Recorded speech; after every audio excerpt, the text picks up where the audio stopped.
Patreon.com/the Walk-Off Podcast. $4 a month gets you in there. Speaking of rule changes, I saw that Kevin Gosman was changing his delivery slightly to abide kind of with the new pitch clock and pickoff attempt rules. Is changing a delivery that's working a big deal, or is this nothing and we should expect 2022 Kevin Gosman right out of the gate?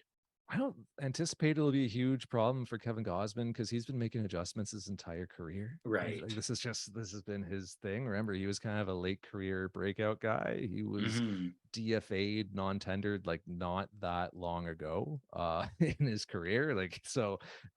He's a guy who's had to reinvent himself a few times. So I really don't anticipate it being a huge issue for him. We'll see. I'm sure he's not happy about it because he's found something that works and that allows him to pitch as like a Cy Young caliber dude. Now he has to kind of change it, but at least it is like a pre-pitch habit, right? It's kind of like that bouncing toe tapping thing. And he was cognizant last year of having to come to that like full body stop.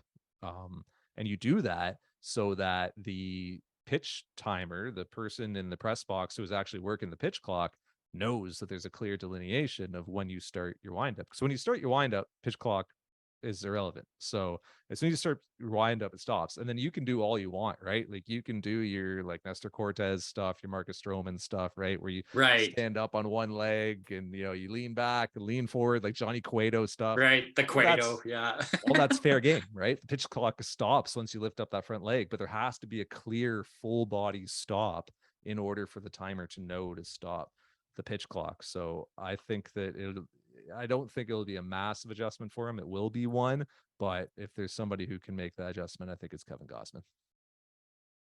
Okay, so last question before we go to listener questions here for you, Arden. Obviously, there's a little bit of concern amongst the fan base about the fourth outfield position. And I mean, I think part of it is because we did watch Raimel Tapia get almost everyday playing time in that position last year. Is Whit Merrifield or Cavan Biggio going to do the trick in that role? Or in your opinion, could we still see this front office make a move?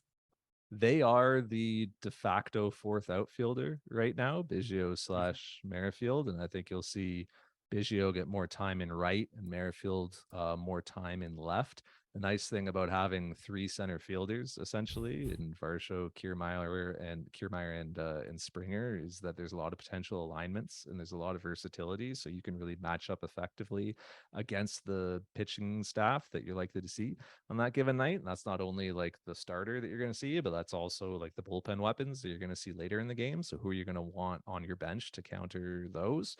And so the ability of like George Springer to shift over from right and play center, or Varsho to shift over from left and play center. So, you can fit Merrifield in left, or if you want Biggio in the lineup against a righty who maybe isn't consistent with the strike zone, so that utilizes Biggio's pitch recognition skills, you can get him in right. Maybe Springer's playing center on this day and Kiermaier's not in there, etc. Like there's a lot of different configurations. So that's how things stand right now. There's the possibility of an Addison Barger working his way onto this roster, and he could factor into that mix as well. And Nathan Lucas could be involved Mhm. there. He had a really sound year last year at AAA, not a ton of power, but a guy who was pretty productive offensively and really understands his game and what he needs to do to contribute to a ball club and help it win. So he's an option. And then look, the Blue Jays are going to free up two 40-man spots at some point when they move Hyun-Jin Ryu and Chad Green to the 60-day IL.